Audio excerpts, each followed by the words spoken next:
I'm Andrew Morse, a partner and senior traffic engineer with PTC. PTC is a medium-sized consultancy firm dealing with traffic engineering, transport, planning and car parking. The key to creating seamless customer journey is to have a network that's dense with choices of travel mode and has sufficient capacity to always be able to cater for the demands associated with any form of transport. Systems that overlap so that you can have multimodal trips very easily and seamlessly across the entire network. The main causes for disconnection in customer journeys is a lack of alignment of services, so getting to the end of a train journey and there not being a bus service to make that final connection.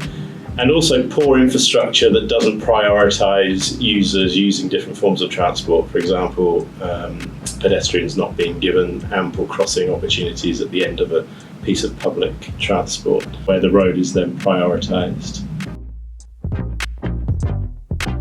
I certainly think there is a place for the private sector within the transport network. There needs to be overarching management by the state so that the end user and customer of the system is given a single source of information. So it might be that particular train or bus services might be privately run, but there's one go-to place for information on those services.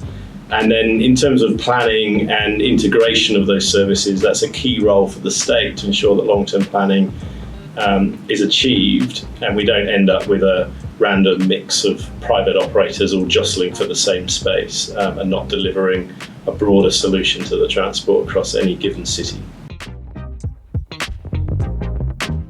Disruptive innovation, we need to be very careful that we don't jump to the conclusion that it is the answer to all the problems. It certainly brings some challenges with them, and each different system has different challenges and different benefits. Bike sharing, for example, I have experienced that that's not particularly successful in Sydney because of our rules around helmet use, and we don't seem to have the infrastructure or political will to really encourage cycling, so we've had a number of companies fail at bike sharing. So car share services such as Uber and the like, they provide a benefit to drivers as they provide another income source, but we've got to be careful about workers' rights and how we deal with this growing number of employees who essentially aren't treated as employees necessarily, and also have to factor in the 0-kilometre trips that these vehicles are doing between journeys. And I think that's a big challenge in the modelling world, is how we deal with that going forward. If we see a trend or a rise in car sharing and empty vehicles, that's certainly going to be something we have to consider on the network.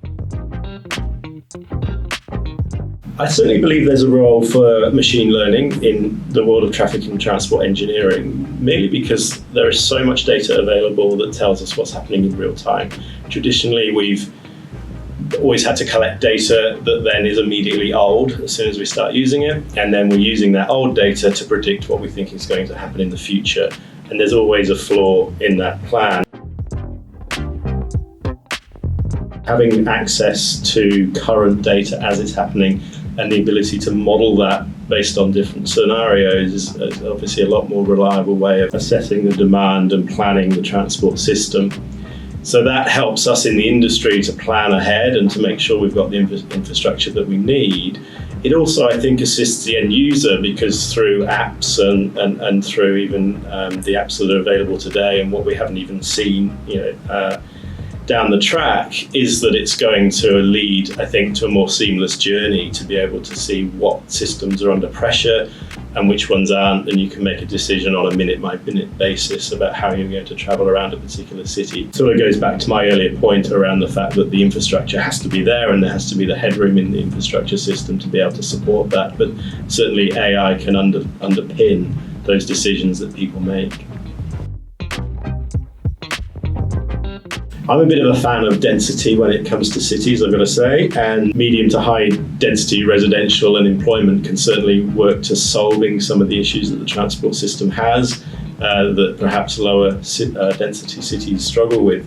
I think, though, it's important that the transport network has to be dense enough to support that, and by that I mean that there are sufficient stations and access to the networks, and also that there's sufficient capacity and headroom, as I mentioned earlier on. It's really important that the systems overlap and that you can jump from one form of transport to another without too much hassle. And again, that goes to the infrastructure that allows those connections to take place. But if that's all in place, I think that that can be a byproduct and also a supporting base for density in cities. The future of transportation actually comes from the future of land use planning. You can't have land use planning that's disconnected from our transport planning. So as our cities do get more dense and more heavily populated, our transport systems are going to have to respond. And I think that mass transit is still the answer going forward. I think it's still the most sustainable way of moving people around, and I think it's still the most reliable way of moving people around.